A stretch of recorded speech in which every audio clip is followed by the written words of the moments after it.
Welcome to the Rim Break Rodeo. We hope this video helps. In this video, I will compare Excel versus Azure. Let's start by understanding their fundamental purposes. Excel is a powerful desktop tool, perfect for individual data management, calculations, and creating simple charts. It's widely used for tasks like budgeting and small-scale data tracking. Azure, on the other hand, is a vast collection of cloud services designed for enterprise-level solutions, including data storage, advanced analytics, and application development. It offers immense scalability and flexibility for complex projects. Next, let's look at how they handle data and their scalability. Excel is excellent for managing structured data within its row and column limits, typically 1 million rows and 16,000 columns. It's ideal for quick, local analysis. However, when you're dealing with massive datasets, perhaps petabytes of information, Azure truly shines.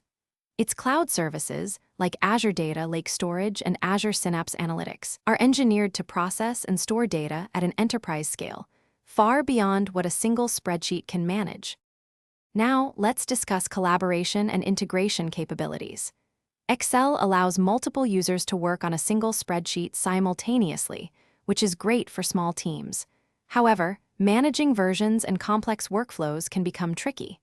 Azure, being a cloud platform, is inherently designed for collaborative environments. Its services integrate effortlessly with each other and with third-party applications, enabling large teams to work together on complex projects with centralized data and robust access controls.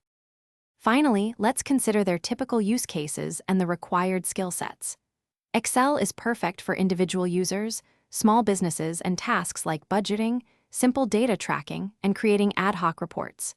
It's accessible with basic computer skills.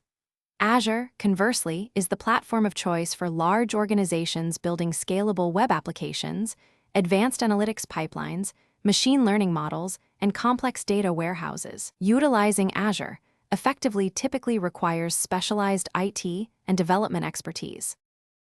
Thanks for watching. Consider subscribing if we helped you.